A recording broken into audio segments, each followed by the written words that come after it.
미륵보살님과 관련된 이야기를 해드리도록 하겠습니다. 지난 시간에 미륵보살님에 대해서 기본적인 말씀을 드렸고, 미륵과 용의 관계는 약간의 숙제가 있어요. 간다라 불상에 보면 미륵을 이렇게 표현할 때 보면 목걸이가 용 목걸이를 하고 있거든요. 용 목걸이. 쌍용 목걸이입니다. 용이 양쪽으로 이렇게 입을 딱 대고 있는. 그래서 굉장히 좀 특이하거든요. 그리고 전에 제가 그런 말씀 드렸었잖아요. 미륵이 우리나라 말로 용이 미르다. 미르의 전설 게임도 있었고 미르 재단 이런 것도 있고, 그래서 용과 미륵, 그리고 미륵 부처님은 용화수 나무에서 깨달음을 얻고, 그러니까는 부처님께서 피팔라수 보리수 나무 밑에서 깨달음을 얻는 것처럼 용화수 나무 밑에서 깨달음을 얻고 3번에 걸쳐서 법을 설하신다. 그래서 99억, 96억, 그 다음에 94억의 중생들을 제도한다더라. 그게 용화삼회라고 합니다. 그래서 미륵 부처님이 계시는 정각을 용화전이라고도 하고, 미륵전과 용화전의 차이는 뭐냐면 어디든 마찬가지예요. 이거는 그냥 상식으로 알아두세요. 이름이 나오면 약간 떨어뜨리는 겁니다. 약간 까는 거랍니다.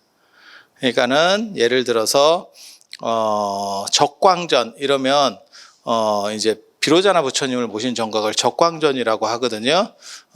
그런데 이제 그걸 조금 존칭을 해서 좀 더 한 단계 높이려면 대적광전, 대자를 쓰면 되고, 근데 이제 조금 깔려면 비로전,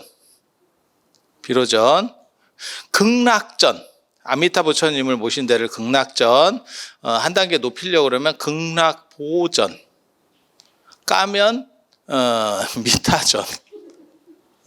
그러면 깔 때는 언제 쓰느냐?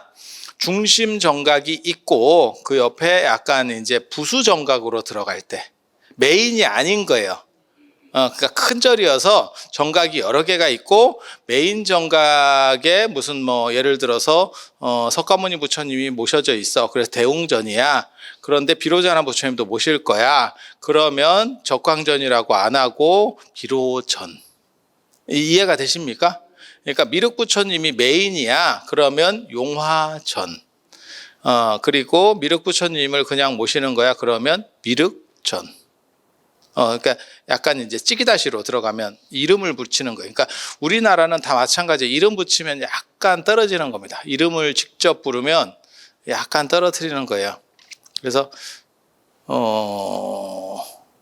한국 문화의 가장 큰 특징, 동아시아 문화의 가장 큰 특징을 꼽으라면 이름을 부르지 않는 거고, 이름을 부를 경우에는 상대를 약간 경시하는 겁니다.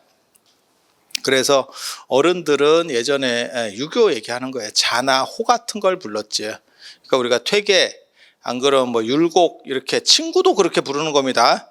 친구도 그렇게 부르는 거예요. 친구니까 그냥 이름으로 이황, 황아, 말짱 황이야, 이렇게 안 부른다니까. 근데 율곡 이 같은 경우는 야, 이름 부르면 되게 웃기겠다. 이야. 그러면 이제 또 막장 개그 하시는 분들이 꼭 하시는 거 있거든요. 동생은 3이에요? 이런 거. 죄송합니다.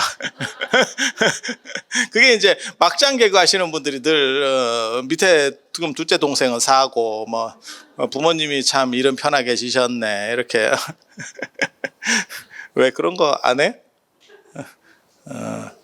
이게 굉장히 재밌는 개그인데 지금 밤이라서 여러분이 재미가 없는 거예요. 이거 집에 가서 생각해 보면 되게 재밌다. 가만히 곱씹어 보고 생각해 보면 되게 재밌는 건데, 애석하게도 집에 가면 기억이 안 나. 너무 슬프지. 어쩔 수 없어. 그래서 그런 게 있어. 그런 게 있어. 자, 그렇다 치고 그렇게, 그래서 이름을 부르면 약간 사람을 경시하는 겁니다. 그러니까 친구도 부르면 안 되고 위에 사람은 당연히 부르면 안 되고, 그리고 이름이 겹치거나 이러면 밑에 사람이 피해야 되고, 그런 걸 보고 피휘라고 하는 거. 그래서 저 같은 경우도 제가 좀 짜증내 하는 게 이름 지어달라. 힘들어요. 이게 더럽게 힘들어요. 스님들은 잘 지어주던데요. 개뿔이나 지으니까. 그냥 대빨이나 지으면 그거 같이 쉬운 게 없고 참 복잡합니다. 이름 지으려면 진짜 돌림자를 쓸 때는 덜 힘들었어요. 두 글자가 결정돼 있으니까. 그러니까 한 글자만 보면 되는데 두 글자를 맞춰야 되고 그게 한문을 맞춰야 되고 한글을 맞춰야 되고 한글 발음이 또 좋아야 되고 그 다음에 한자 뜻이 좋아야 되고 그 다음에 인명 한자에 들어가야 되고 그 다음 피휘 한자 불용 한자라 해서 안 쓰는 글자들이 있어요. 그 글자는 또 피해야 돼. 이리 빼고 저리 빼고 이리 빼고 그래갖고 힘들게 지어놓으면 연예인 이름에 유명인이 있어. 그런 좋은 이름에 유명인이 없겠냐? 그러면 다시 그렇게 해서 또 쇠가 빠지게 짓고 네이버에 한번 찾아보고 쇠가 빠지게 짓고 네이버에 찾아보고 이렇게 그래가지고 열심히 지어놓으면 또 이제 할아버지랑 한 글자가 같은데요. 발음이 똑같은데 그러면 다시 아니 진짜라니까. 그래서 이름 지어달라고 그러면 엔간하면 안 할라 그래. 그리고 제가 제일 싫어하는 성씨가 김씨입니다. 김씨 이름 이쁜 거 절대 안 나옵니다. 성씨가 기억으로 되면 이게 오행관계상 이름이 이게 이쁘게 그러니까 우리나라 이름은 시옷하고 이응이 들어가야 이쁘게 나와 이름이. 근데 김씨면 그게 잘 안 맞아요. 그 조합이 안 들어가. 그래서 힘들지. 그래서 김씨면 C급합니다. 김씨 C급합니다. 그런데 뭣도 모르는 사람은 왜 이름이 안 예뻐요? 야, 네가 김씨라서 그래. 네가 김씨라서 그래. 방법이 없다. 방법이 내가 진짜 이씨, 정씨 뭐 이런 건 날로 먹습니다. 그건 이응하고 시옷을 자유롭게 쓸 수 있는 구조만 갖춰지면 그거는 이름 짓기가 상대적으로 쉬워요. 그걸 또 다 맞춰가지고 지으면 또 이제 제일 억장 무너지는 경우가 애들한테 보여줬는데 애들이 싫다는데 하나만 더 지어주시면 안 돼요? 있어. 그렇게 네가 입맛대로 짓고 싶으면 네가 짓든지. 야, 그거 공통점 쭉 뽑아내는 거거든. 이게 지금 법칙이 있어요. 그 법칙을 한글, 한자, 획수, 그 다음에 뜻, 그 다음에 그러니까 한자 뜻, 그 다음에 발음 이걸 맞춰가지고 계속 뽑아내는 거야. 돌려내는 거야. 정확하게 말하면.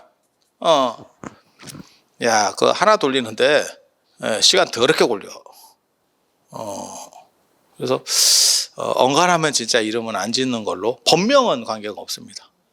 본명은 상대적으로 편해. 그런 룰에 구애되지 않고 그냥 이쁘게 지으면 되거든. 우리 보살님들의 또 특징이 연세 드신 분들의 특징이 이름이 좀 다 촌스럽기 때문에 본명을 갈구해. 그래서 여기서도 보면 위에 어른하고 글자가 발음만 똑같아도 피해줘야 됩니다. 한자가 똑같을 필요 없고 발음만 똑같아. 할아버지 성함에 뭐 정자가 들어갔어. 근데 내가 뭣도 모르고 정자를 쓰면 무조건 바꿔야 됩니다. 그렇게. 그래서 이름을 피하는 문화, 그걸 경명문화라고 하고 피휘, 이름을 피한다, 꺼린다라는 그런 룰이 있어요. 그래서 이름을 직접적으로 부르는 건 상대를 무시하는 거예요. 그러니까 이게 서양 문화하고 동양 문화의 가장 큰 차이점 중에 하나입니다. 서양은 이름을 불러주는 문화. 그 사람을 정확하게 불러주는 문화.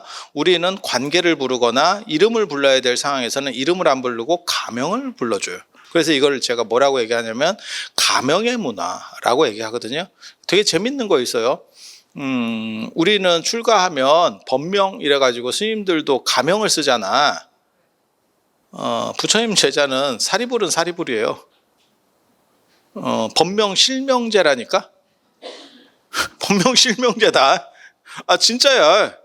그래서 우리 그거 있었는데 우리 대학 다닐 때 원래 일반 대학 같은 경우는 법명이 있어. 그럼 법명 불러줄 것 같아? 안 불러. 당연히 안 불러. 그냥 이름 부르지. 출석부에 그렇게 나왔잖아. 그렇잖아. 이제 대학원 정도 되면 사람이 몇 안 되고 그 다음에 이제 다 나이가 먹은 사람들이잖아. 박사과정 와 있고 이러면 저도 뭐 성대도 다니고 고대도 다니고 이랬으니까 그러면 이제 교수님도 출석 잘 안 불러. 사실 정상적인 박사과정 정도 되면 출석을 잘 안 부릅니다. 이유는 몇 놈 없어. 다 면식범이거든. 그러면 그냥 스님 오셨어요? 이제 대충 이런 식으로 가. 종교가 달라도 그걸 굳이 출석부를 해가지고 이름을 부르지 않는다고. 이해가 되시죠? 근데 이제 학부 같은 경우는 이름을 불러. 근데 동대는 종립학교다 보니까 뭐가 있냐면 가로 열고 법명이 적혀 있어. 스님들 같은 경우는 불교 학교니까. 그런데 이제 또 투철하게 이름만 부르는 선생이 있어. 어떤 뜻인지 알아듣겠어요? 그게 이제 약간 기독교과인 거야. 이해가 됩니까? 꼭 이름을 불러. 근데 또 재밌는 게 비구 스님은 괜찮은데 비구인 스님들은 또 이름이 더럽게 촌스러워요. 그래가지고 이름 불리면 애들이 좀 뒤에서 키득키득 웃어. 아, 이건가요? 이제 또 이렇게 되는 거지. 그래갖고 한 스님이 이제 가서 이제 쉬는 시간에 가서 이게 법명을 불러주시면 안 되냐고 또 이제 선생한테 그런 거야. 그러니까 아니 이름이 있는데 이름을 불러야지 뭔 본명을 부르냐고. 출석 부대로 나는 하는 거라고. 딱 이렇게 또 나오는 거야. 그래갖고 나중에 이제 뭐 싸우고 또 뭐 이런 적도 있고 하거든. 되게 재밌어, 되게 재밌어. 그래서 그거를 견디다 못해서 법명을 실명으로 바꾸는 스님들도 있어. 법명 실명제. 그러니까 인도는 사리불이면 사리불, 목건년이면 목건년, 그냥 지 이름이 법명이야. 이름이 바뀌는 게 없어. 이해가 되십니까? 근데 여기는 바꾸는 거야. 동아시아의 이게 큰 특징 중에 하나입니다. 그래서 이름을 바꿔. 그래서 전에도 월정사에 와가지고 누가 쓸데없는 거를 물어보더라고. 내가 참 그런 얘기하면 내가 답답하거든. 스님이면 다 이름을 안다고 생각하는가 봐. 자기가 아는 스님이 있는데 그것도 이름을 얘기해. 법명도 아니고 그 스님 아니에. 야, 월정사 아내 스님이면 그게 이제 좀 어느 정도 친하면 이름도 알거든, 사실. 그래서 그런 정도 이렇게 좀 이렇게 하는 거고 저 정도만 돼도 월정사 스님도 다 몰라. 그걸 누가 계속 그 이름 보고 있나? 그러니까 무슨 학교를 같이 다녔어요. 그러면 대부분 알아. 왜냐면 출석부도 있고 뭐 시험 뭐 이런 거 볼 때도 있고 다 이렇게 하면 서로 알거든. 그렇지만 서로 이름 안 부를 때는 보살님들도 저한테 늘상 그러는데 자기 이름 아냐고. 야, 내가 이름을 어떻게 그래갖고 몇 번을 사인을 받아갔는데 이름을 기억을 못한대. 야, 그거 어떻게 내가 그걸 다 기억해? 그리고 이름을 불러주는 게 아니잖아. 막말로 얘기해서 그냥 보살님 하든지 뭐 나중에 법명을 부르는데 그걸 내가 어떻게 다 외워? 그리고 제가 머리가 좋은 사람이 아니라니까. 그래서 저는 머리를 쓸 때 내가 머리가 안 좋기 때문에 몰아섰어요. 그래서 딱 기억해야 될 거는 그 부분을 딱 기억을 하고 나머지는 풀어버려. 그게 눈동자가 우리가 영상을 볼 때도 그렇게 하거든요. 눈동자가 모든 곳에 초점을 맞추지 않아. 대부분은 뿌옇고 내가 보려고 하는 부분만 뚜렷하게 보이는 거야. 아니, 그렇게 처리가 된다니까. 눈이 모든 정보를 다 뚜렷하게 처리해 놓지 않아. 카메라도 그래요. 카메라도 그래. 그래서 그런 식으로 잡아내는 거기 때문에 우리 같은 사람은 기억력이 부족하니까 이렇게 몰아서 쓰거든. 그러면 뭐 더 기억 못하지. 그러니까 얼굴은 많이 봤는데 이름이 뭐냐? 모르지. 이제 두 종류는 금방 알 수 있습니다. 금방 기억합니다. 첫째는 별난 사람. 사고를 크게 한번 쳐주면 얼마 안 됐어도 정확하게 기억합니다. 저 폭탄, 위험. 독극물 이렇게 얼굴에 해골 이렇게 마크가 이렇게 있는 거야. 이렇게 저거 위험해. 아니면 뭐 감동할 만한 뭔가 사연이 있어. 그러면 기억해.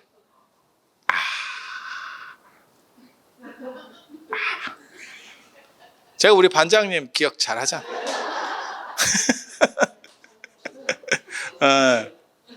존재감 갑이지. 근데 주변인으로만 이렇게 있으면 사실 기억 잘 못해요. 그리고 여러분들 스스로는 굉장히 다른 것 같지만 실제로는 파마머리에 비슷하게 생겨가지고 이게 생각같이 그렇게 쉽지 않습니다. 그래서 이름을 부른다고 하는 게 상대에 대해서 약간 경시하는 풍조가 이 동네에는 있는 거고, 서양에서는 이름을 불러줘야 되는 거. 그러니까는 문화가 완전히 다른 거지. 그래서 전에도 제가 그런 말씀 드렸잖아요. 아버지 이름은 알고 있지만 평생 부를 일이 없는 게 아버지 이름. 쓰라고 하면 써. 뭐 우리가 뭘 서류 같은 거 할 때 다 아버지 이름을 써. 하지만 부르라고 하면 찢어서 부르지. 윗자는 뭐 아랫자는 뭐 이렇게 해서 이름을 깨트려 버려. 근데 진짜 희한한 사람도 내가 봤잖아.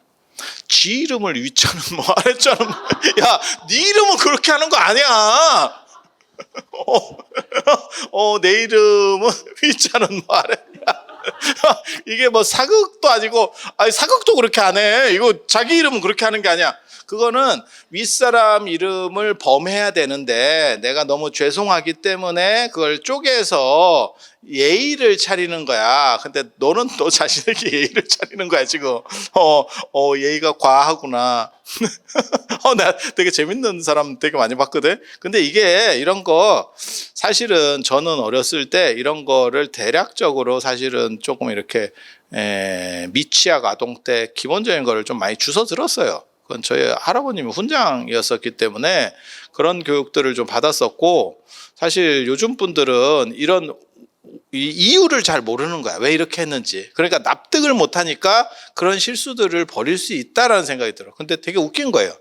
아는 사람 입장에서는 진기하고요. 이런 생각이 딱 들지. 그래서 이름을 부른다는 게 서양에서는 개인성을 이렇게 강조해 주는 거예요.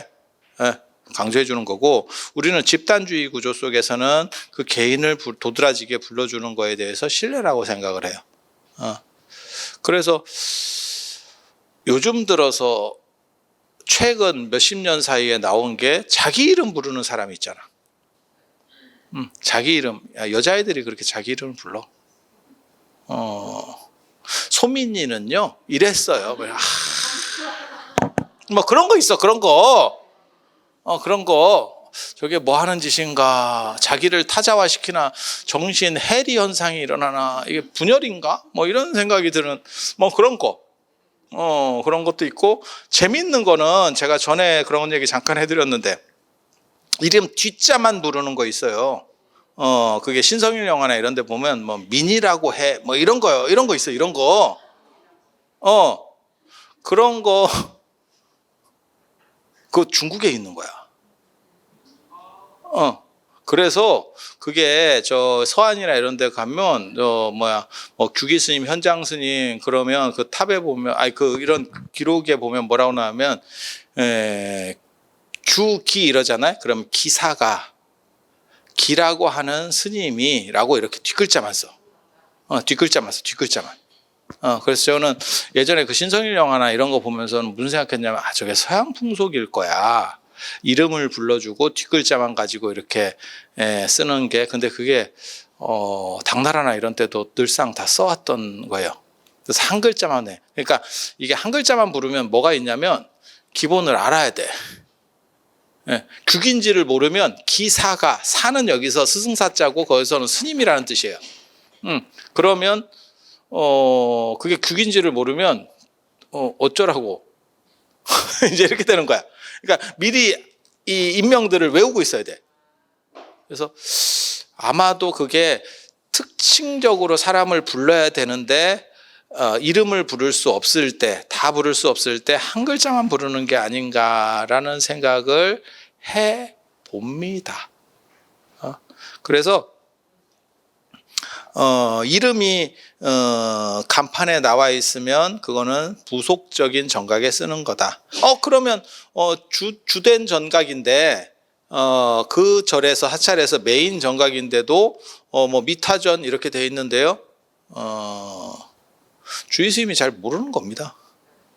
그러니까 주지 스님이 슬픈 겁니다. 그거 다 원칙들이 있는 거예요. 그래서 제가 그런 말씀 드리잖아요. 예전에 대웅전 이렇게 하는 거하고 대웅보전 이러면 보자가 들어가면 중간에 부처님이 3분 모셔져 있어야 된다.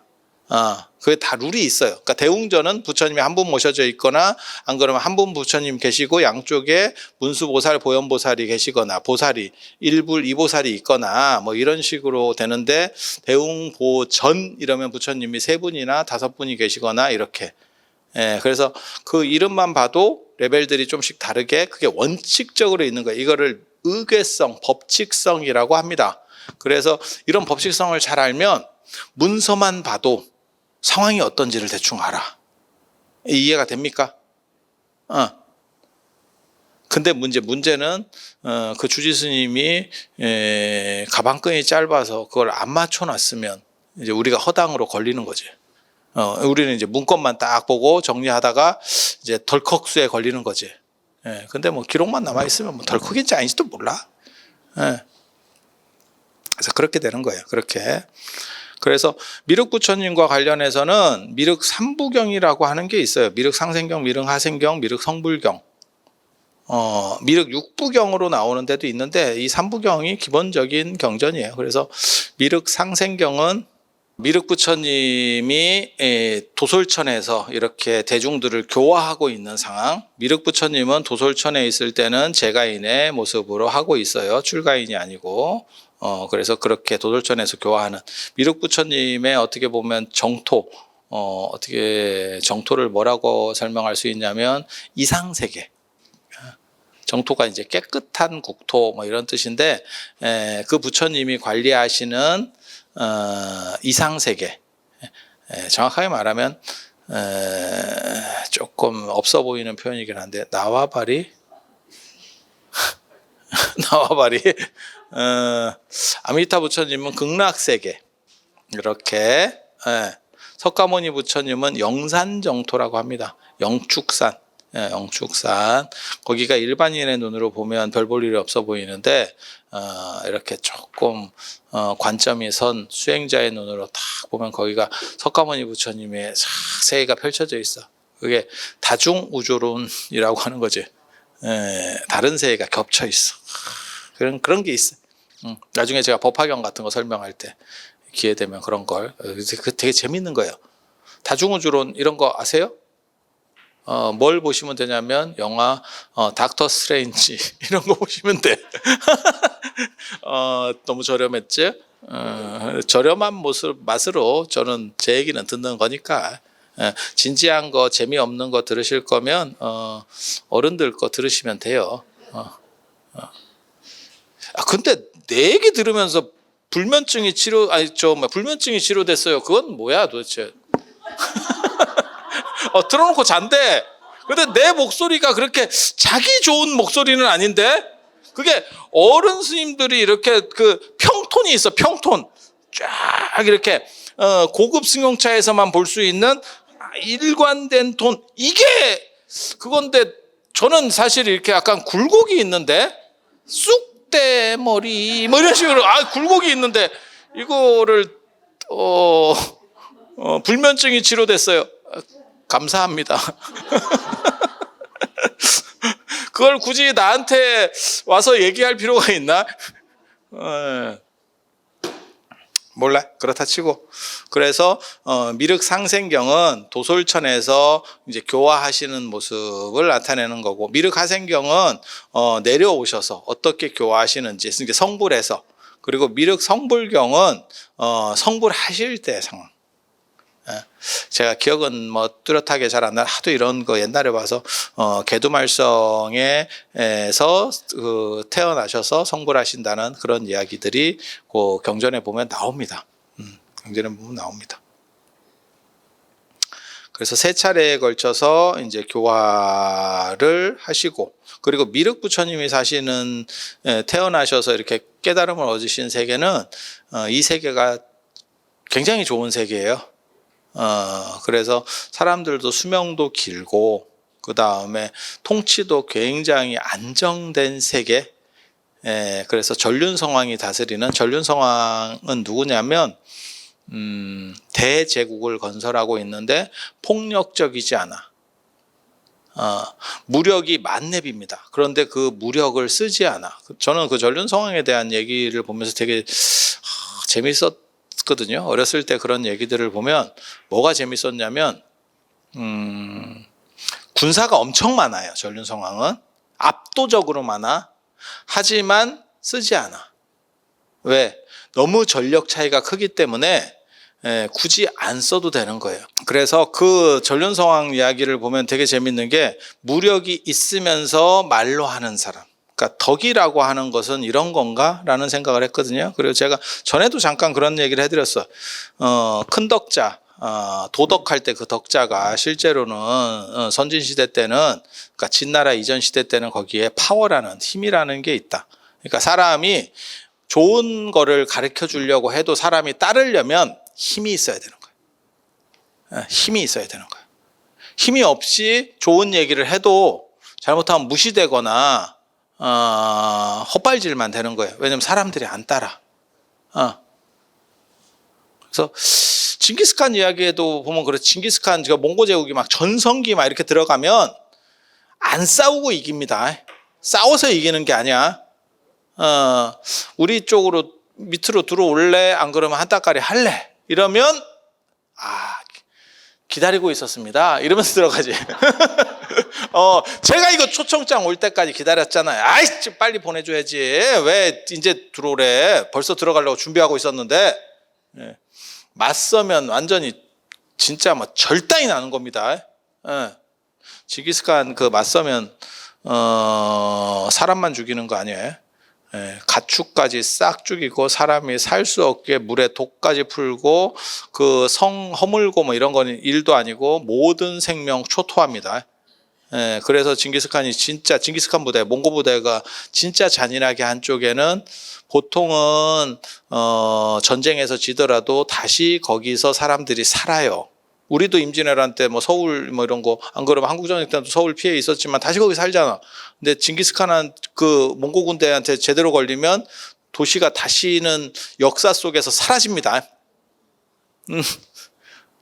완전히 끝내버리는 거예요.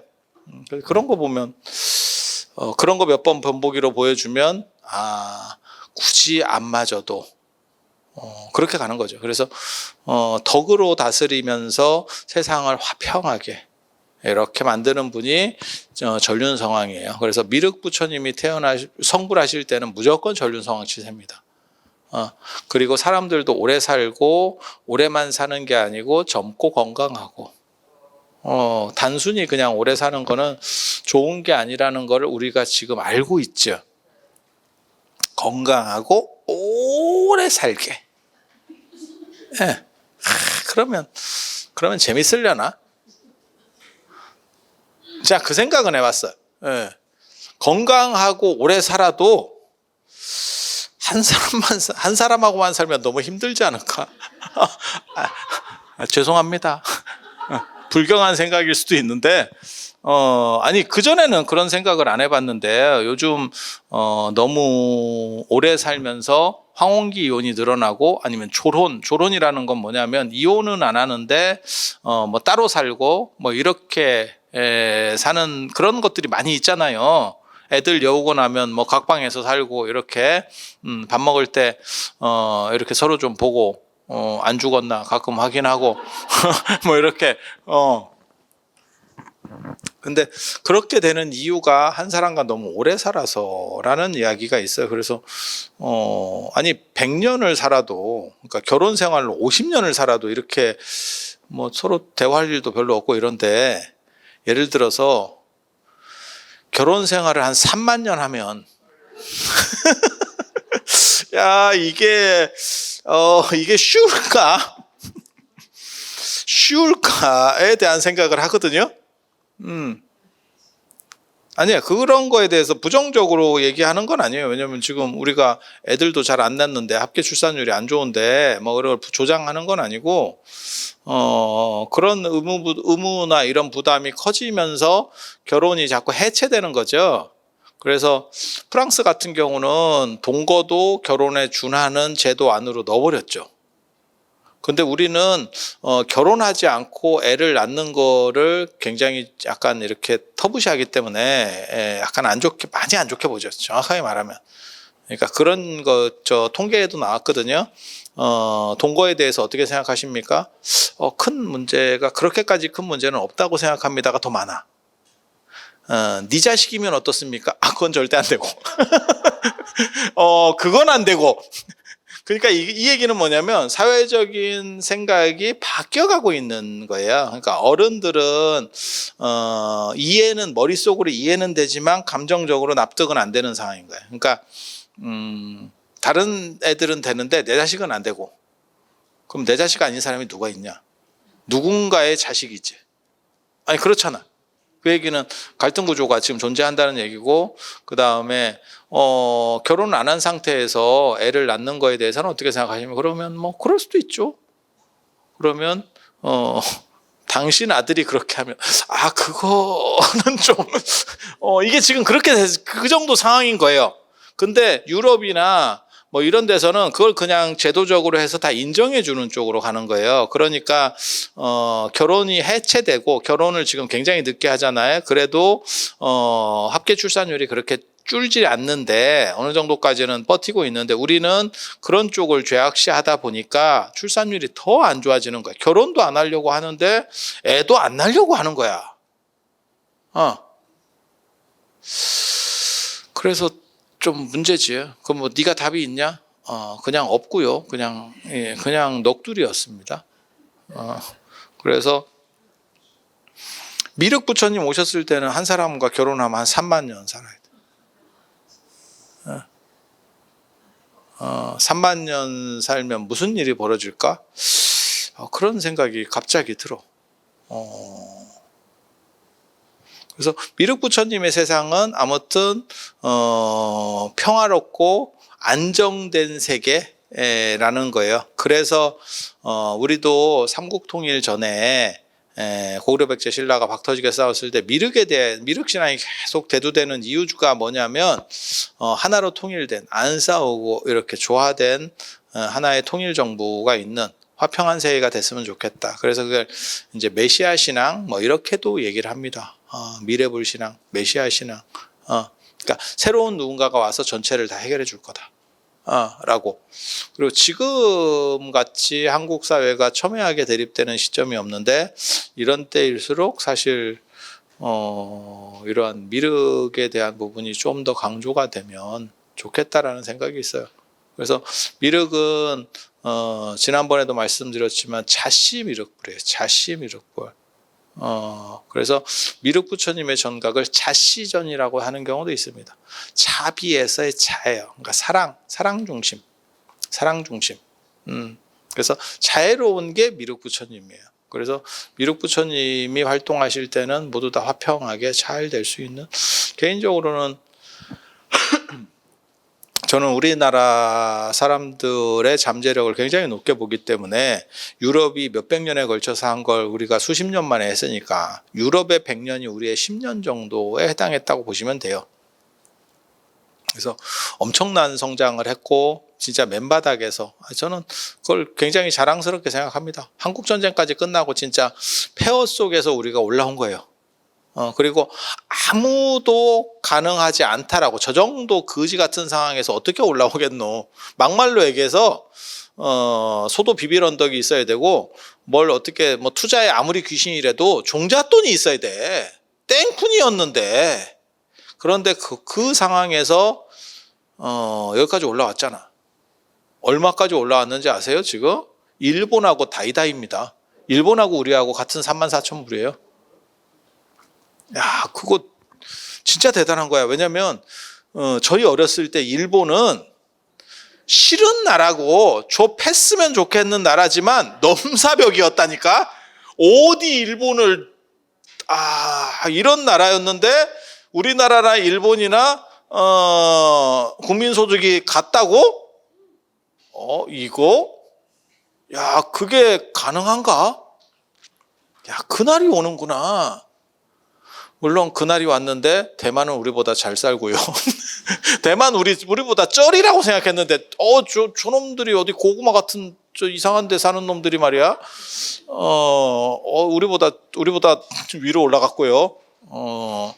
참 그렇지. 그래서 미륵부처님 같은 분이 지금 좀 어떻게 움직이셔서 좀 복되고 안정된 이런 모습들이 많이 좀 구가가 됐으면이라는 생각을 하여 봅니다. 그리고 미륵부처님을 모시는데 가장 대표적인데 법주사 금산사, 법주사 청동미륵대불, 요 사진에도 있잖아. 법주사 청동미륵대불. 나 이 불상만 보면 너무너무 가슴이 아프죠. 이 자리에 진표율사가 통일신라 시대 때 모셨던 실제로 동으로 된 대불이 있었는데, 이렇게 큰 불상은 아니고 있었는데, 대원군이 경복궁 중건한다고 당백전 만들 때 녹여서 동전을 만들었다는 이런 미친 만행이 있었습니다. 지금까지 남아 있었으면, 그 불상이 남아 있었으면 유네스코 문화유산입니다. 1300년짜리 불상을 녹여서, 통일신라 시대 그냥 불상도 보기가 그렇게 쉬운 건 아니거든요. 근데 그것도 대불이 있었는데, 모셔져 있었는데, 그거를 대원군이 참 저때 법주사 스님 중에서 누군가 할복이라도 계속 하면서 버텼어야 되는데 안타깝습니다. 그거를 동전 재료로 쓰기 위해서 녹였다는 게 더 가슴 아프죠. 참. 그래서 당백전에는 진표율사의 미륵부처님이 모셔져 있다더라. 그래서 제가 어렸을 때 무슨 생각을 했냐면, 어디 옥션 같은 데 들어가서 당백전이라도 하나 사야 되나. 별 쓸데없는 생각 참 많이 하면서 살았어요. 참 진기한 사람입니다, 저도. 이런 게 인생인가 싶기도 하고. 그리고 이제 나중에 여기에 시멘트로다가 만들었죠. 해방된 뒤에 시멘트로 이렇게 어렸을 때 그거 기억 안 나세요? 그리고 나중에 80년대인가 제 기억에 청동미륵대불 만들었다고 뉴스에 나오고 하는 거를 제가 90년대 상인데 어떻게 이런 걸 알까? 나도 놀라운데 전생을 기억하는구나 내가. 내가 전생을 기억하고 있어. 그래서 이렇게, 그래서 진표계 미륵신앙의 대표 거점 사찰 요 법주사, 그 다음에 금산사는 진표계 미륵신앙의 종찰입니다. 종찰은 뭐냐면 대장사찰, 종갓집. 그래서 거기에는 그 미륵종을 법상종이라고 합니다. 육아법상종, 그러니까 미륵종이라고 보셔도 돼요. 그렇게 해서 거기에는, 금산사에는 계단이 있죠. 계단. 법상종 스님들이 출가할 때 이렇게 출가하는 계율을 받는 단. 그게 이제 그 대웅전 오른쪽에 이렇게 가면 거기 계단이 있죠. 통도사 계단처럼 이렇게 돌로 된, 그리고 거기에 5층으로 된 석탑이 한 기 모셔져 있고, 그 옆에 이렇게 복발형으로 된 조금 빼쪽하게, 통도사보다는 규모가 작죠. 그렇게 해서 모셔져 있는 그런 계단이 있고, 그거는 미륵종이 어떻게 보면 종찰이기 때문에 거기서 스님들이 다 출가하려는 사람들이 모여서 계율을 받고 이렇게 했었던 그 상징이라고 보시면 돼요. 우리나라에서 돌로 된 그런 계단이 남아 있는 데는 지금 2군데밖에 없죠. 그게 이제 통도사하고 금산사. 방등계단이라고 하는 게 제대로 된 명칭이고요. 금강계단은 나중에 나오는 명칭입니다. 방등계단, 네모난 계단. 그거는 도선율사의 계단도경에 근거해서 만들기 때문에 그렇습니다. 우리 그런 거 잘 알잖아. 종파들이, 천태종도 있고 종파들이 많은데 왜 그런 데는 계단이 안 남았습니까? 대부분 나무로 가설된 계단이었을 거예요. 그런 경우에는 나중에 이제 오래 지나면 사라지게 되죠. 불이 나거나 화재나 이런 게 소실돼 버리면 끝나버리기 때문에, 우리 기록들 보면 비문이라든지 예전에 고승들과 관련된 그러한 그런 내용들을 보면 관단에서 출가했다 이런 게 나오거든요. 그 관단이 정부에서 인정한 계단 사찰이라는 걸 의미하는 거예요. 그래서 그런 정도. 그리고 137쪽에 보면 미륵불 기도의 공덕, 극락은 너무 멀대. 서쪽으로 10만억 국토 뭐 이렇게 해서 키 밑에 붙이고 가야 돼요. 그 배 타고 가야 되잖아. 여러분 그 크루즈 여행 반야용선 타고 갑니다. 반야용선이라는 거는 반야 지혜를 나타내는 거고, 용선은 용머리 배. 용머리 배는 최상급 배들은 다 용머리 배예요. 황제가 타는 배를 용주 이렇게 하거든요. 앞에 용장식이 있는 배. 그렇게 해서 그걸 타고 이제 가야 되는데 너무 멀대. 크루즈 여행. 그래서 제가 그런 얘기 하잖아요. 49제가 비싼 거 아니다. 극락까지 10만원 국토를 경유해야 가는데, 야, 그 정도면 싸지. 예, 서양 유람선에 비하면 이건 뭐 개꿀인 거야. 우리나라에는 그런 게 별로 없는데, 유럽이나 이런 쪽에는 그 유람선으로 다니는 게 있죠. 그거 크루즈 여행 뭐 40일짜리, 60일짜리 이런 거 있어요. 그래서 이렇게 정박해서 내리면 그게 크루즈 여행이 되게 편한 게 짐을 안 싸도 되니까. 그리고 아니 그런 제주도 가는 그런 배 아닙니다. 그렇게 생각하지 마. 그 닭장배 아니고요. 멀쩡한 배 있어요. 멀쩡한 배. 괜찮은 배 있어. 호텔이 통째로 들어가 있는 배가 있다니까. 싼 배 말고. 그래서 되게 비싸죠. 그거 뭐 1,000만 원, 2,000만 원, 막 어떤 거는 막 몇 천만 원씩 하고 뭐 이렇게 해서 예전에 우리 어렸을 때 그런 거 있었는데, 드라마, 미국 드라마의 사랑의 유람선. 그걸 다 기억하고 계시네. 그래서 그런 걸로 이제 극락까지 이제 가야지. 그래서 49제나 천도제 같은 거 할 때 보면 뱃줄을 딱 걸어서 원래는 그게 뱃줄을 그냥 걸어만 놓는 게, 저도 그냥 걸어 놓는데 걸어만 놓는 게 아니고 원래는 맨 마지막에 찢습니다. 쫙 찢으면서 배가 쫙 가면 물이 갈라지듯이 쫙 찢는. 원래는 다 그런 게 있어요. 예. 그렇다 치고, 그래서 극락에는 너무 멀기 때문에 도솔천은 하늘에 있으니까, 수직으로 있으니까 그렇게 안 멀대. 그래서 그쪽에 가면 조금 극락보다는 약간 떨어지는데, 극락이 특급 호텔이면 여기 이제 한 4성급 이렇게 되는데, 이쪽이 좀 가까우니까 여기 좀 기다리다가 내려올 때 이렇게 하는 게 더 편하겠다. 가깝고 편하다. 라고 생각을 해서 도솔천에 태어나기를 바라는 사람이 있고, 그 대표적인 인물이 누구냐면 현장 스님이었던 거예요. 현장 스님 미륵종이니까.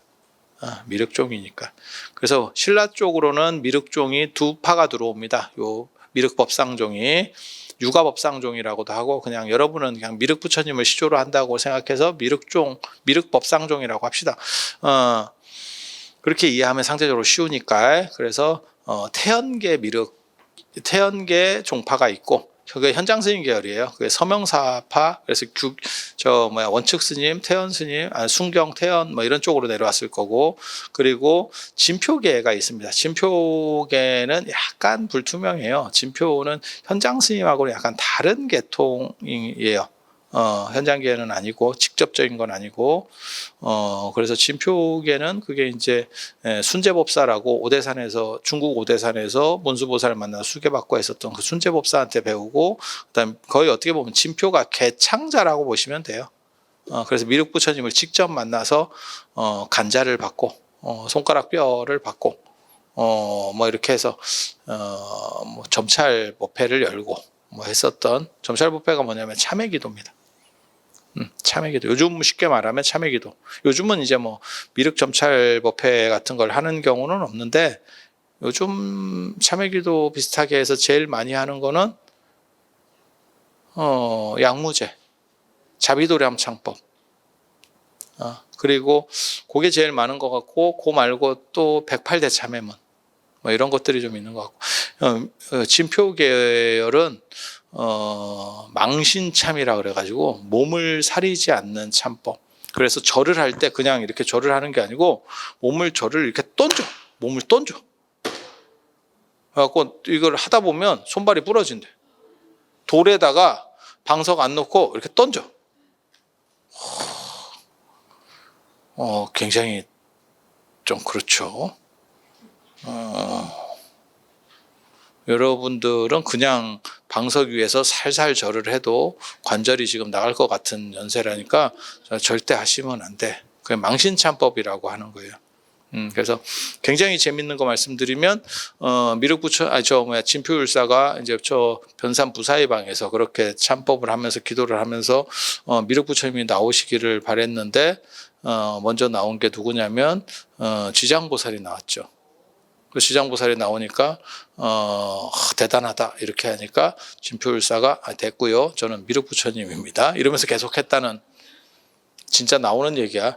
진표정관조에 상공유사 진표정관조, 그 다음에 발현수 석기, 그 다음에 그 발현수 그 수가 옛날에는 사라는 뜻이에요. 절사자예요. 그래서 그 금강산 발현사의 기록에 나오고 그 비석에서도 나옵니다. 우리가 좀 저렴하게 말하는 방식이어서 그렇지 근거는 진짜 정확하다. 내가 늘상 얘기하는데 우리는 논문을 쓰는 사람이고 그 논문들을 다 이런 얘기들 진표율사 얘기 이런 건 다 내가 논문 쓴다고. 내가 다 찾았기 때문에 정확해. 단지 이제 늙어가지고 좀 오락가락해서 부정확할 수는 있는데 찾고 근거 있고 이건 다 100%입니다. 그래서 그런 정도 생각하시면 되겠습니다. 그래서 현장 스님 맨 마지막에 돌아가셨어요. 제가 전에도 그런 얘기 했잖아요. 여기 봐봐. 128쪽에 자은전, 대당, 대자은사, 삼장법사전. 중국에 가보면 큰 절들은 앞에다가 다 대자를 붙여. 그러니까 자은사 하는 게 아니고 원래 대자은사, 천복사 하는 게 아니고 대천복사, 흥선사 하는 게 아니고 대흥선사. 대자가 붙어있는 절들은 다 종찰급입니다. 굉장히 큰 절들. 우리 지금 말하는 본사급들. 그래서 구분하기도 좋아. 그러니까 그런 명칭들에 대한 것들 기준을 조금만 이해하고 있으면 이게 책으로 봐도 이게 큰 절이구나 작은 절이구나 어떻구나 이게 대충 나와. 나중에 이제 저 현장 스님이 옥화사에서 돌아가시잖아요. 옥화궁 바뀐 절인데 그 시설 엄청나게 좋았어. 궁궐을 바꿔서 절을 만들었으니 시설이 얼마나 좋겠어요? 부럽고요. 우리는 샌드위치 같이 살고 있는데 요도 없고 진짜 이불에 반 접어가지고 그 안에 들어가서 내가 자는 거 보면 내가 가끔 보면서도 이게 인생인가? 이런 생각이 들죠. 계기도 굉장히 좋습니다. 요가 없으면 이불 사이에 이렇게 해서 반 접어서 이 안에 딱 들어고 내가 간디의 마음을 안다니까. 그거 굉장히 편해요. 익숙해지면 굉장히 편해. 빨래도 좋고 계기도 편고. 근데 남이 들어오면 겁나 없어 보이고. 내가 옛날에 모모 스님 그 방에 들어갔는데 그 스님 진짜 대단하대. 비계 없고요. 비계 없고요. 요 없습니다. 그냥 맨바닥에서 이불만 놓고 자던데. 그래서 이런 놈이 다 있나. 재밌는 사람이 청빈해서 그런 게 아니고 이게 남자 혼자 살다 보면 그런 식으로 진화하는 사람이 있어. 짐이 많으면 길잖거든. 이게 청빈의 문제가 아니야. 이런 사람을 보고 청빈하네 이렇게 생각하면 여러분이 낚이는 겁니다. 그냥 제가 보기에는 게으른 겁니다. 게으른 겁니다. 그래서 이런 정도 이해하시면 되겠습니다. 신통에 대한 이야기. 자, 신통이 가능할까요? 신통 압니까? 신통이 뭔지? 신통이라고 하는 거는 어떤 원리 안에 존재하는 거예요. 그러니까는 기적과 신통은 다른 겁니다. 기적은 뜬금없는 거. 그러니까 어떤 인과법이 없이 어떤 원인과 결과에 의해서 나오는 값이 아니고 뜬금없이 발생하는 걸 기적이라 그래요. 그러니까 기독교에는 기적이 있는 거예요. 그거는 신이 있기 때문에. 불교는 기적이 없습니다. 신통만 있습니다. 신통은 원리는 원리인데 우리가 모르는 원리, 일반인은 모르는 원리로 작동을 하는 거예요. 그러니까 예를 들면 그런 거예요. 마술사가 모자 안에서 토끼를 나오게 해. 그러면 우리는 그 원리를 모르니까 신기하잖아. 아니면 무슨 뭐 데이비드 카퍼필드가 만리장성을 통과해. 그러면 우리가 볼 때는 그거는 그런 게 신통인 거예요. 사기 아닙니까? 사기지, 사기. 사기지. 그런데 정확하게 말하면 우리는 익숙하지 않은 또 다른 원리가 존재하는 거죠. 그러니까 원리 바깥에 있는 건 아니고, 어떤 법칙 바깥에 있는 건 뜬금없는 건 아니고, 우리가 단지 그 원리를 인지하지 못하고 있는 거지. 근데 마술 정도면 이제 이 유튜브나 이런 데 찾아봐도 그런 거 있거든요. 마술도 마술을 어떻게 한다 해가지고 막 이렇게 보여주는 영상들이 있어. 그렇게 하면 저도 이제 그런 데 관심이 있으니까 이렇게 보고 있으면 이래서 이러는구나 라고 하지만 납득은 되지만 그래도 신기하지. 왜? 우리는 그렇게 기술이 없거든. 빠르게 어떻게 할 수가 없거든. 그러니까 뭐 이렇게 하면 카드가 없어져요. 그러면 이쪽 뒤쪽으로 가 있거든. 이렇게 싹 하면 어떻게 하면 뒤로 싹 돌아가 있어. 그래갖고 이렇게 앞으로 하면 딱 앞으로 오고, 그걸 천천히 보여줘도 안 되지. 그래서 그런 거라고 생각하시면 돼. 그래서 신통은 어떤 원리 안에 있는데 내가 모르는 원리. 그래서 예전에 제가 그런 얘기 해드렸는데, 포박자에 보면 아는 것이 적을수록 신기한 일이 많다. 무식하면 지천이 신기하다더라. 그거 되게 재밌는 거야. 그래서 부시맨의 콜라병을 생각하면 부시맨에게 콜라병은 이적입니다. 그거는 굉장히 특이한, 이게 있을 수 없는 일인 거고, 영화를 보는 사람 입장에서는 그거는 그냥 또 다른 원리 체계 안에 있는 더 큰 범주의 원리 체계 안에 존재하는 거죠. 그런 게 신통이라고 보시면 돼. 그래서 신통은 특수 논리라고 보시면 돼. 우리가 생활 속에서 경험하는 거는 일반 논리이고 특수 논리가 존재한다라고 보시면 돼. 그러면 그 특수 논리를 이해하기 위해서는 어떻게 하느냐? 그거는 그 특수 논리와 관련된 걸 배워야지. 그래서 신통은 계산이 나와요. 그러니까 제가 어렸을 때 이런 걸 엄청나게 이런 쪽에 관심이 많아가지고 이걸 막 쫓아서 다 이걸 찾으려고 했었거든. 그리고 배우기도 많이 배워봤고, 그리고 신통은 원리만 알고 그 원리를 처리할 수만 있으면 사실은 누구나 할 수 있어. 이게 마치 마술이 익숙해지면 누구나 할 수 있는 거하고 비슷해. 그러니까 신통은 수행력하고 관련되는 건 아니에요. 그건 기술하고 관련되는, 그러니까 약간 생활의 달인 같은 거라고 보시면 돼요. 한석봉 엄마의 떡썰기, 이런 게 신통이에요. 이런 게 신통. 그래서 실제로 부처님도 신통은 깨달은 거하고 관련이 없다라는 말씀을 하세요. 그런데 인도에서 깨달은 사람은 무조건 신통이 있고, 동아시아에서 깨달은 사람은 신통이 없어요. 그건 이제 이론론과 이원론의 문제 때문에 그래요.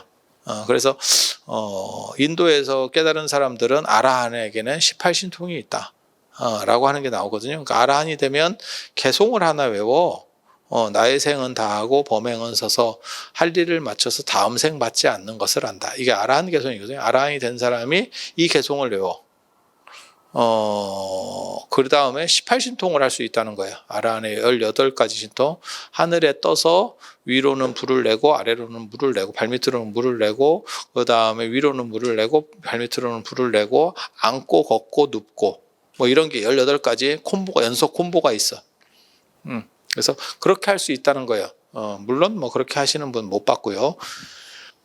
동남아도 뭐 그런 얘기가 있는데 동남아도 그렇게 하시는 분 뭐 못 봤고요. 해딱 하시는 분들만 많고 못 봤고요. 마치 그거랑 똑같은 거지. 우리나라에 뭐 도 닦는 분 옆에 호랑이가 이렇게 시위하고 있더라, 이렇게 보호해주고 있더라. 보호해주는 거 아니고 잡아먹으려는 것 같고요. 그런 쓸데없는 얘기 되게 많은데, 고승전에도 되게 많이 나와요. 우두 법용스님 얘기에도 나오고, 이통현 장자 때도 그 호랑이가 뭐 옆에서 뭘 한다는 둥 뭐 이렇게 해서, 그게 뭔가.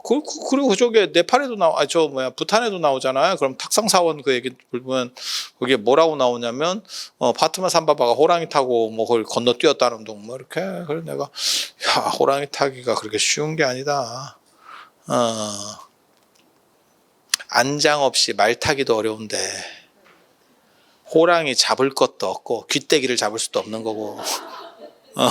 야, 그거 허리 나간다. 허리 나가. 이게 무슨 개구란가 싶기도 하고. 근데 그게 각 동네마다 있는 그 구라 유형이 있어요. 구라 유형이 있어. 뭐 그렇다 치고 신통이 어떻게 작동하는지를 이야기를 해드릴게요. 이거 별로 안 어려워요. 그러니까 예를 들어서 그냥 비근한 예를 하나 들어드릴게요. 큰 스님들이 이렇게 다비 같은 거 할 때 방광한다라는 얘기 들어보셨어요? 그런 거 사진 같은 경우도 있고, 그게 어떻게 작동하는 거냐면, 이런 얘기 자꾸 해도 되는가 모르겠다. 이런 거 참 진짜 나 아니면 잘 모르는데 사람들. 나 아니면 잘 모르는데. 큰 스님이 다비할 때는 사람들이 좀 많이 있거든요. 많이 있고 그 다음에 다비는 대부분 이제 해질녘까지 해요. 해질녘까지 약간 어둑어둑할 때 날 새서 하거든. 계속 불은 날 새서 갑니다. 그래서 그 다음 날에 꺼져요.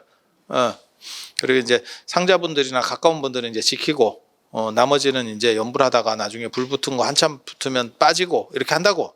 저도 다비에 참석을 해봤고 뭐 다 해봤어요. 뭐 여기도 해보신 분 계실 거고. 근데 그게 이제 진짜 대단한 스님이면 거기 운집 대중이 상당하다고. 그렇지 않을까?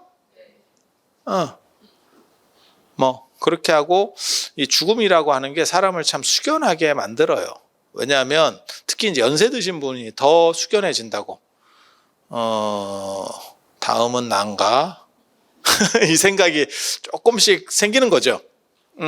젊은 사람은 그 생각 잘 안 하는데 연세 드시는 분, 그래 연세 드신 분이라고 해서 정확하게 그 생각을 하는 건 아니야. 하지만 잠재적으로 그런 게 약간씩 떠오르는 거야. 그래서 자기 생각이 나기 때문에 노랫말도 슬픈 게 나랑 개입되면 슬프거든. 내 얘기 같은데 이러면 슬퍼. 그래서 약간의 이게 연세가 드신 분들은 약간 감정이입이 돼. 그리고 물론 뭐 이제 친분 관계나 이런 거에 의해서도 당연히 감정이입이 되겠지. 그거는 뭐 당연한 거고. 내 부모님이 돌아가셔서 화장할 때 하고 남의 부모님이 돌아가셔서 화장할 때 하고 똑같은 감정을 가지면 그거는 아니잖아요. 그 맹자식으로 말하면 네 부모하고 남의 부모도 구분 못하냐? 이제 이렇게 나오는 거거든. 그러니까 친밀감에 의해서 더 슬픈 건 당연하겠지. 이게 참 묘한 거거든. 죽음이라는 게 진짜 묘해요. 혼수 상태하고 죽음하고 틀려. 다시 못 깨어나는 혼수 상태하고도 죽음이 달라. 사실 어떻게 보면 죽음이나 유학 가서 안 오는 거나 비슷하거든. 아니 그냥 생각에는 완전히 다르죠. 군대 가서 군대 보낸 거나 죽은 거나 어떤 상황에서는 이게 좀 비슷하기도 한데 완전히 다르지. 그래서 사람이라는 게 참 묘하더라고요. 그래서 자신을 반조하는 숙연한 분위기 같은 게 있어요. 그렇게. 그리고 이게 화장을 노천에서 하게 되면, 그러니까 우리가 화장장 같은 데서 하는 게 아니라 노천에서 하게 되면 그게 이제 더 잘 느껴지지. 막 불에 타고 이런 게 보이면, 그리고 거기서 약간 불멍 상태도 되고, 숙연하고, 어떤 사람도 이제 친한 사람들은 우는 사람들도 있고, 훌쩍거리는 사람이 있고, 분위기를 좀 잡아주잖아, 또. 이렇게. 그런 상황이 되면 기운이 어떻게 되냐면 가라앉아요. 사람이 찹찹해진다고. 그래서 사람들 생각이 이렇게 저기압처럼 이렇게 뭉쳐 이렇게 서려 있다고. 사람들의 생각이. 그게 고기압 상태면 그때 기후가 고기압 상태면 확 퍼져버리는데 그게 약간 저기압이거나 안 그러면 약간 비 올라고 하고 뭐 이런 식으로 해서 약간 우물한 느낌이 좀 더 강해지잖아요. 그러면 그 기운이 흐르다가 부딪혀요. 그러면 약간 오로라 같은 상황이 펼쳐집니다. 오로라 같은 상황이 펼쳐집니다. 그리고 그게 이제 사람들이 더 많고 좀 슬픈 거에 구심점이 생기잖아요. 그런 게 빛으로 보여요. 어떤 빛이 방광하는 것처럼 보여요. 원래 그런 거예요.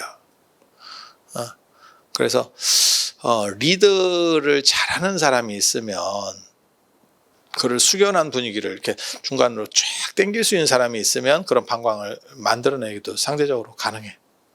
네, 가능해. 그래서 이런 게 신기하다라고 사람들이 생각하는데 실제로는 어떤 원리예요. 이런 것도 어떤 원리예요. 그리고 거기서 조금 더 사람들이 많고 그 감정들이 잘 뭉치게 되잖아요. 그러면 야, 이런 얘기를 해도 되나 모르겠다. 사리 같은 게 나와요. 물질로 바뀌어요. 물질로 바뀌어요. 그래서 기도 같은 거 할 때 사리가 증가했어요. 이런 것도 있고 뭐 법화경을 독송하는데 하늘에서 사리가 떨어졌어요. 공중사리라는 거 있습니다. 공중사리. 이 얘기가 굉장히 많이 나오고 가장 대표적인 게 낙산사에도 보면 공중사리가 그 부도탑이 나오거든요. 그 공중사리 탑이 나오거든요. 그게 하늘에서 사리가 떨어지는 거예요. 기도할 때 이렇게 떨어지는 현상들이 있어요. 기도를 집중을 잘해가지고 열심히 하면 그게 에너지가 뭉치는 과정에서 나오는 거예요. 그래서 그런 상황을 보면 이렇게 기도하는데 뭐가 이렇게 똑 떨어지는 소리가 납니다.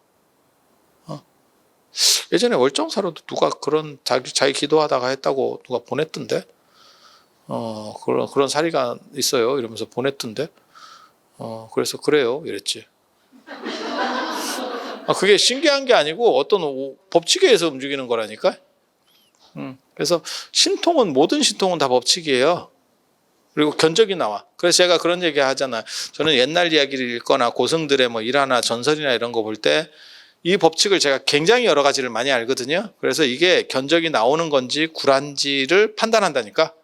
이거는 이렇게 하면 될 거야. 그러니까 피라미드를 쌓아 그거 노가다지 별거 없어요. 피라미드는. 왜? 그냥 힘이 많이 들고 노동력이 엄청 많이 든 건축물인 거야. 단지 클 뿐이지. 그러니까 그거는 머릿속에 견적이 나와. 제가 그런 얘기 하거든요.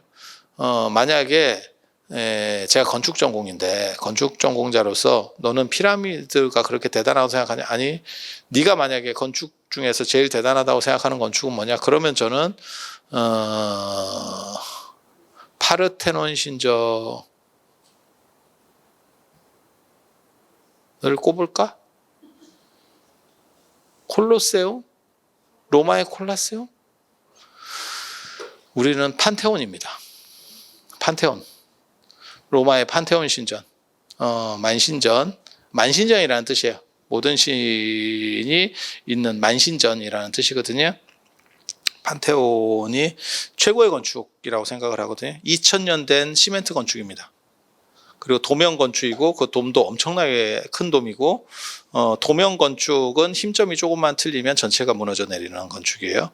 그리고 그때 그거를 천정을 돔으로 만드니까 가볍게 만들어야 되거든요. 무거우면 주저앉아 버리니까. 그래서 그때 시멘트를 했고 저는 시멘트가 2000년 가는 거를 처음 알았어. 난 시멘트는 30년이면 재건축인 줄 알았다니까. 근데 한 번 더 생각해보니까 엠파이어 스테이트 빌딩 이거 100년 됐는데 시멘트인데? 우리나라 시멘트만 30년이구나. 미국 시멘트는 100년이구만. 그래서 미제. 이게 국산에 좀 문제가 있는데? 예전에 그 노태우 대통령 때 100만 원 건축할 때 바닷물에 들어갔다더니 그래서 그런가? 우리는 30년 되면 살살 재건축 아니 제 말이 틀린 거 아니잖아. 음마 아파트 30년 더 됐는갑다. 음마 아파트 재건축 된다는 그 얘기 들은 것만 한 20년 된 것 같다. 전 국민이 음마 아파트는 알아. 타워 팰리스보다 어떻게 보면 인지도는 더 높아. 그런데 가보면 거지꼴로 살고 있지. 재건축 될까봐 끝까지 이빨 꽉 깨물고 진짜 버티고 있지. 가보면 의지의 한국인들. 저렇게 해야 돈 버는구나. 부럽고요.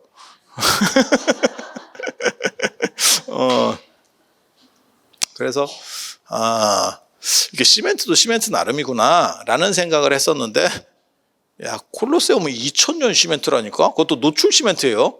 그러니까 엠파이어 스테이트 빌딩이나 이런 것들은 엠파이어 스테이트 빌딩은 우리가 왜 잘 아냐면 킹콩이잖아. 킹콩이 그 여자 이렇게 잡아가지고 이렇게 기어 올라가는 게 엠파이어 스테이트 빌딩이잖아요. 그죠?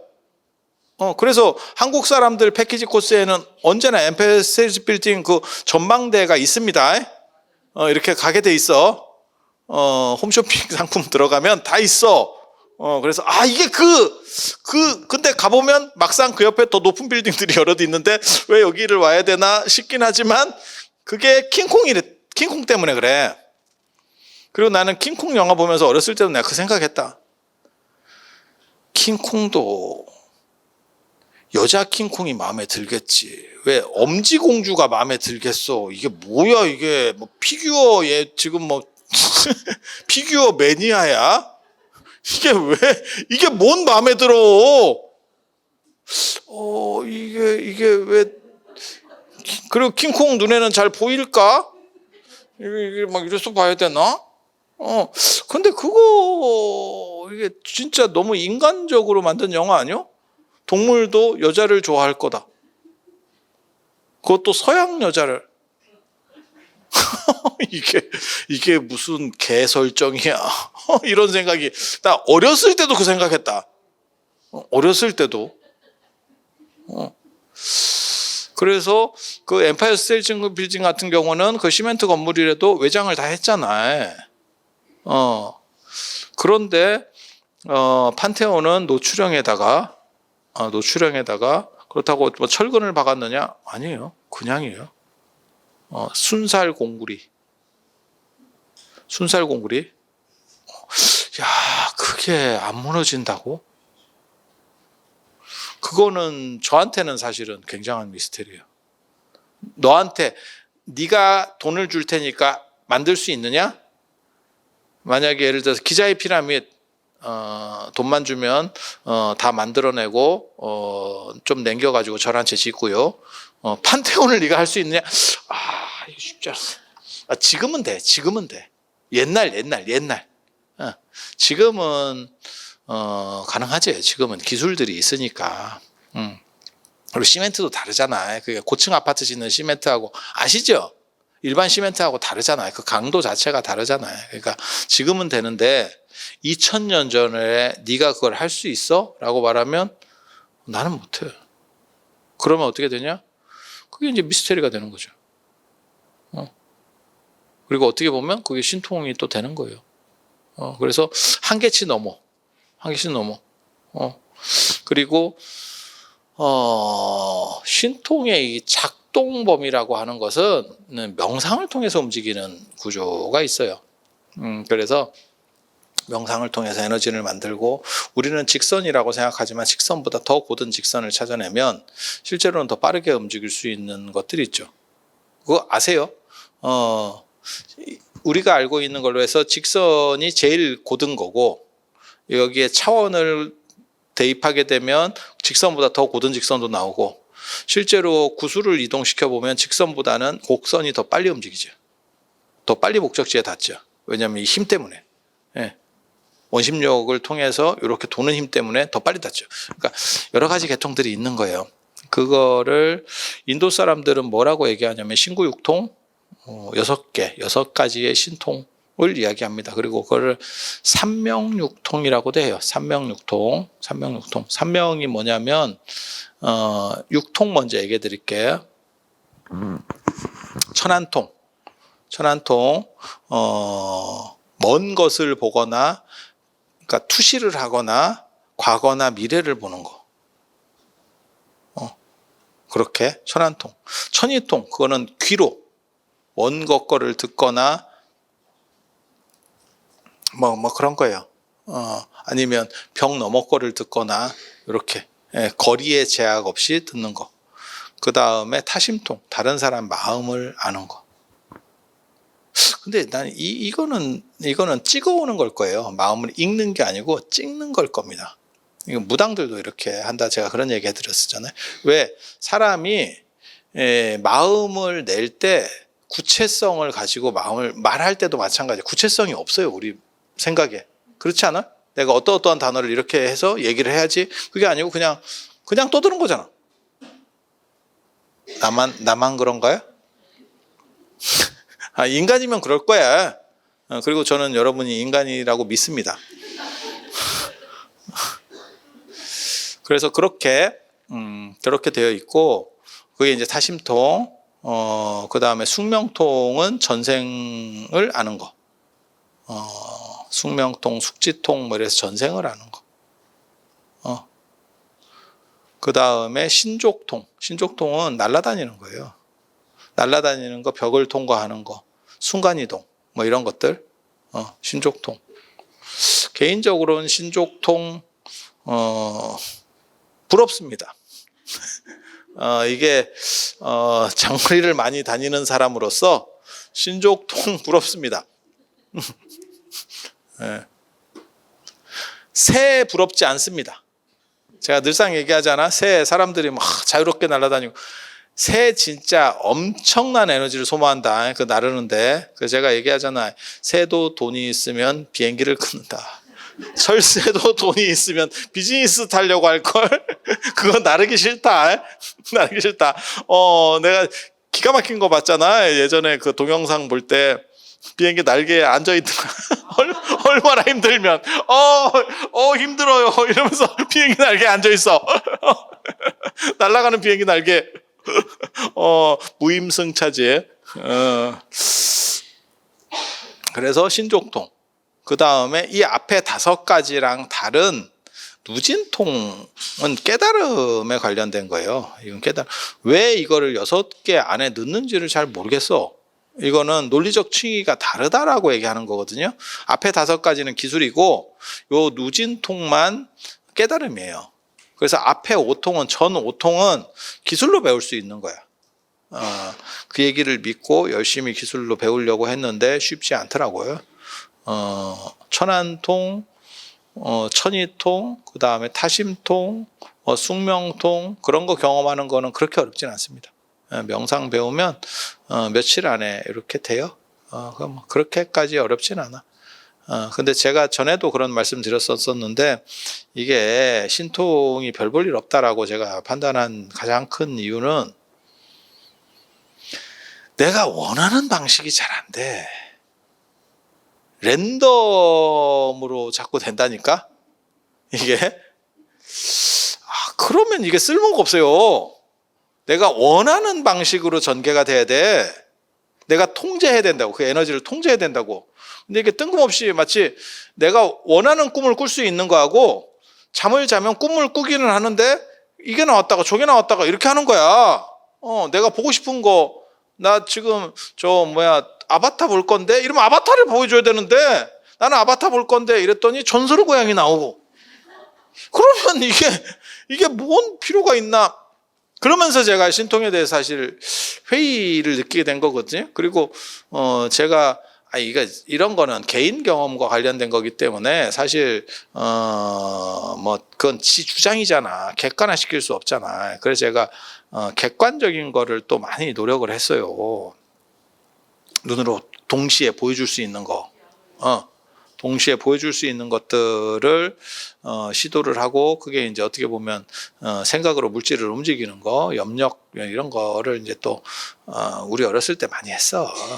쓸데없는 짓 진짜 많이 했는데 그런 걸 고등학교 때 진짜 직사게 했네, 연습을. 그렇게 했는데 내가 어디까지 했냐면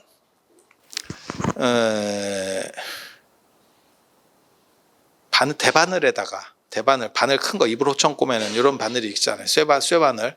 그걸 대바늘이라고 하잖아요. 대나무 바늘 말고 뜨는 거. 그거를 필름통에다가 이렇게 꽂아. 그러면 이렇게 필름통이 있고 여기에 이렇게 대바늘이 꽂히거든. 그럼 거기다가 꽃가를 만들어, 종이로. 그래서 그 꽃가를 만들고 그걸 돌리는 거예요. 저쪽에 놓고. 그리고 그게 이제 좀 불안전하다 싶으면 유리 같은 걸 덮어. 그래서 차단시켜 놓고 그게 이제 그 돌리는 거 됩니다. 그래서 그리고 나중에 어디까지 했냐면 이걸 내가 이렇게 방향을 돌리다가 이렇게 하려면 이렇게도 되고 거기까지 돼. 그거 아무리 연습해도 종이 하나를 못 들어. 이게 아무리 해도 종이 하나를 못 들어. 근데 가만히 생각해 보면 이 종이를 드는 거는 진짜 적은 에너지로 할 수 있는 거거든요. 이게 우리 물질 속에서. 아니 그렇잖아. 이거 진짜 내 에너지에, 내 몸에 있는 에너지에 0. 몇 프로만 갖고도 이게 될 것 같은데, 요런 관장, 요런 관장, 이렇게 싹, 이게 안 돼. 그래서 성냥개비 움직이는 걸 또 해봤거든? 안 돼. 그래서, 열심히 노력했지만, 거기까지인 걸로. 딴 사람은 누구 되는 사람이 있는지 내가 잘 모르겠는데, 됐다는 사람은 입 터는 사람 말고, 눈으로 본 사람은 내가 한 명도 없어요. 한 명도 없어. 지금까지. 그래서 그렇게 될 거면 그 정도 해서는 무슨 유의미한 값이 있는가라고 해서 때렸었어. 그러니까 천안천이 이런 거 돼요. 경험이 돼. 전생도 볼 수 있어. 랜덤이 너무 세. 그래서 몰라. 계속 반복하면 그게 안정적이어서 내가 컨트롤이 될 수 있을지는 모르겠어. 근데 그렇게 했다는 사람이 카드라만 있지 한 사람이 없어. 그래서 야, 이게 쓸모가 있나? 그렇게 노력을 해서 종이 하나를 못 드는데 그 꽃갈 돌려서 뭐 할 거요? 그래서 나랑 같이 학교 다니던 고등학교 나랑 같이 다니는 애들은 나를 굉장히 신기하게 그런 걸 이렇게, 그거 애들한테나 먹히는 거지 무슨 약장사도 아니고 유의미한 값으로 뭘 바꿀 수 있어야지. 그래서 이게 단가 싶은 생각을 했지. 그래서 제가 그 뒤로 생각한 게 뭐였냐면, 뭐 정신일도 하사불성, 무슨 뭐 정신을 집중하면 뭐 물질을 움직이고, 그래서 제가 생각해 보니까 그렇게 간절하면서 이루어진다라고 하면 사생패는 연예인과 결혼해야 되고 주식은 떨어지면 안 되고, 내가 그 생각을 했거든. 왜? 주식 산 사람은, 안 산 사람은 별 관심이 없고 주식 산 사람은 계속 오르기를 바라니까. 아니, 그렇잖아. 그런데 수십억 인류에, 몰라 주식 투자하는 사람이 몇 명인지는 모르겠는데 전 세계에 한 10억 명은 주식을 안 샀을까 싶거든. 전 세계적으로 봤을 때. 그런데 빛나더니 9.11 한번 일으키니까 반토막이 났고 다 오르기를 바라는데 10억의 열망을 빛나던 혼자서 반을 날렸고, 빛나던 선생님께서. 그러면 이게 생각이라고 하는 게 그렇게까지 대단한 의미가 있을까에 대해서 생각을 많이 했어요. 그래서 이거는 내면을 조절할 때에 영향력을 줄 수 있는 거지, 이것으로 무언가를 바꾼다라고 하는 부분에 있어서는 될 수도 있을 수도 있어. 그거 있어요. 사마천의 사기에 보면 명마는 채찍의 그림자만 보고도 튀어나간다. 맞기 전에, 기수가 딱 때리기 전에 튀어나간다. 그랬는데 과학적으로는 말은 그 뒤까지 볼 수 없기 때문에 그림자만 보고 튀어나갈 수가 없대. 그리고 말은 원래 좀 느리대. 애가 좀 떨어진대. 그래서 맞아야 튄대. 그게 보편적인 말이고, 그런데 생각해 보면 뭐 간혹 그런 말도 있지 않을까? 한 1000만 마리 중에 한 마리? 그런 말도 있을 수도 있을 것 같아. 다 검사해 보는 건 아니니까. 하지만 보편성을 결여하면 그것은 쫓아갈 수 있는 대상이 아니에요. 제가 예전에도 그런 얘기 했거든요. 성철 스님께서 뭐 오매이려, 몽중이려, 꿈속에서도 이렇게 화두를 잡는다. 근데 그게 과학적으로만 얘기하면 꿈은 무의식의 영역이고 통제 불능 영역이에요, 현재의식에. 그래서 꿈속에서 화두를 잡을 수 없어요. 그러면 꿈속에서 화두를 잡는 거는 어떻게 해석을 해야 됩니까? 꿈에 덜 꾼 겁니다. 아직 완전한 꿈에 들어가지 않은 겁니다. 그러니까 꿈과 현재의식의, 무의식과 현재의식의 중간 단계라고 보는 게 합리적일 거예요.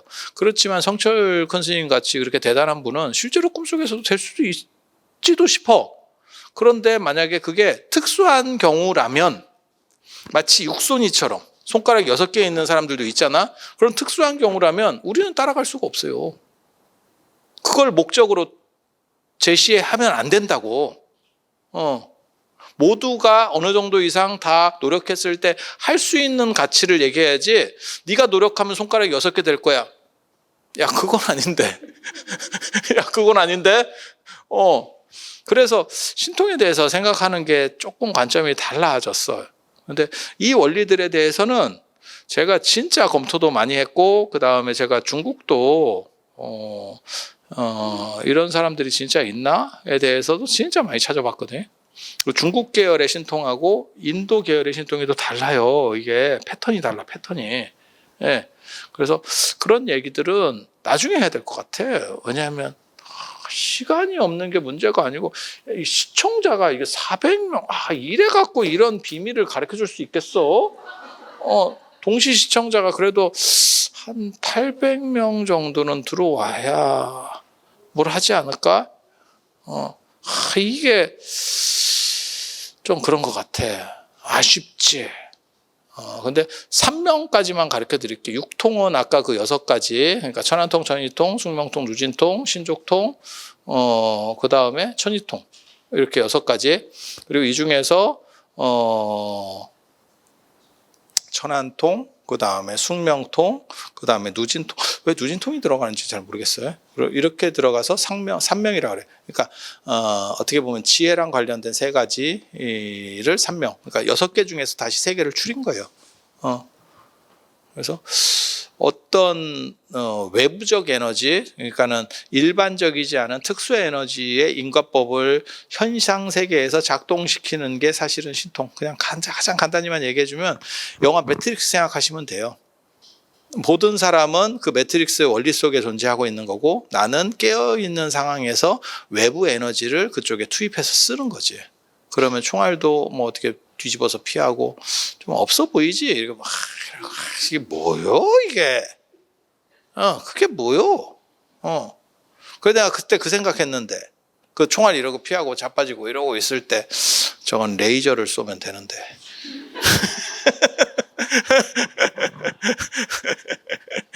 쓸데없는 소리였고요. 근데 그거랑 똑같은 거예요. 꿈을 꾸다 보면 어느 순간에 꿈인지 알고 꿀 때가 있어.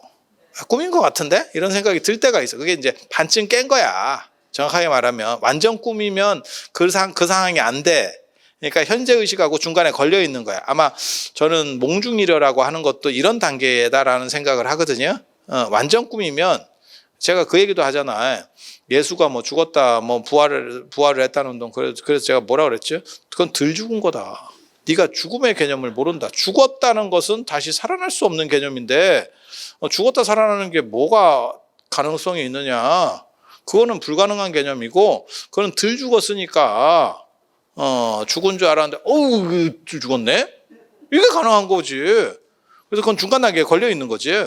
그건 개념의 문제예요. 개념의 문제. 그래서 그런 정도 생각을 하는 거고, 그리고 신통이라고 하는 것도 꿈과 현실 세계에 이렇게 중간에 내가 꿈인 걸 알고 있을 때 이런 정도에서 훨씬 내가 유연하게 작동을 할 수 있어요. 그 세계가 꿈이라는 걸 인지하고 있기 때문에 그런 게 신통이야. 내가 어렸을 때는 그 연습 진짜 많이 했는데, 꿈속에서 벽을 통과하기, 꿈속에서 나르기. 내가 진짜 어렸을 때 그런 거 진짜 많이 했다. 되게 힘들어요. 되게 힘들어. 꿈속에서 벽 통과하려면 그냥은 못 통과하고 다다다 뛰어야 돼. 꿈이라는 걸 인지하고 있어도 고정관념 때문에 못 들어간다니까. 그래서 내가 전에 그런 말씀 드렸었잖아요. 귀신은 문으로만 들어온다. 그게 고정관념 때문에 그래요. 네. 그리고 꿈이라고 하더라도 높은 데서 뛰어내리는 거 진짜 어렵고요. 못 뜁니다. 네, 못 뜁니다. 그리고 의식을 컨트롤해서 나를 정도면 그거는 진짜 훈련 많이 해야 돼. 되게 어려워요. 그런데 어느 순간 든 한 생각, 이걸 해서 뭐하나? 삶이 좀 나아지셨습니까? 아니 별로. 야, 이게 길이 아닌 것 같다. 그래서 공부를 하면서 다른 가능성이 있는가? 그 다음에 다른 사람은 어땠나? 그렇게 했다는 사람들의 기록들을 쫙 정리를 해보니까 카드라만 있지 객관적으로 되는 놈 없더라. 기독교도 되게 재밌잖아. 오병이어의 기적 들어봤어요?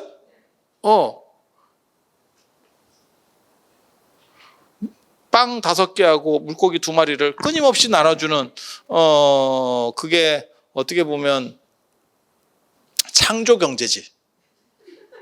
창조 경제. 근데 생각을 한 번만 더 해봐. 그런데 왜 지금은 안 나눠줘? 계속 나누고 있으면 영원히 나눠줘야 되는 거 아니야? 그러면 전 세계 기아 문제가 해결되지 않았을까? 어떤 놈이 중간에 멈췄노? 어떤 놈이 중간에 멈췄어?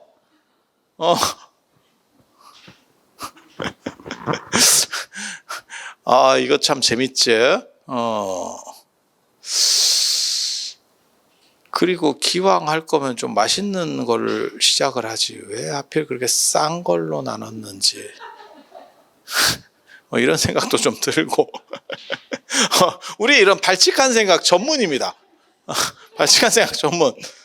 그리고 확실한 거는 패턴이 있어. 패턴이 있어.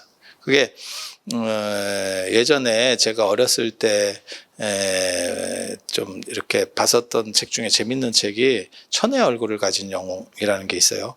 신화들을 분석을 해보면 영웅 신화들이 세 부분 비슷하더라. 얼굴만 바꿔서 이름만 바꿔서 계속 나오지 실제로는 다 비슷하더라. 고주몽이 버려지고 신성으로 잉태됐다가 버려지고 다시 자기 자리를 찾는 거나 헤라클레스가 그렇게 하는 거나 모세가 그렇게 하는 거나 다 이것들이 카피다. 저작권에 걸린다. 그런 얘기를 하는데 신통도 비슷한 패턴들이 있어요. 그 패턴들을 추구해 보면 이게 이런 식으로 이야기들이 있구나, 이런 식으로 이야기가 있구나. 그리고 또 어떤 걸 알 수 있냐면 지역적 특징들이 있어. 문화권적 특징이라는 게 있어. 그래서 그런 이야기들 다음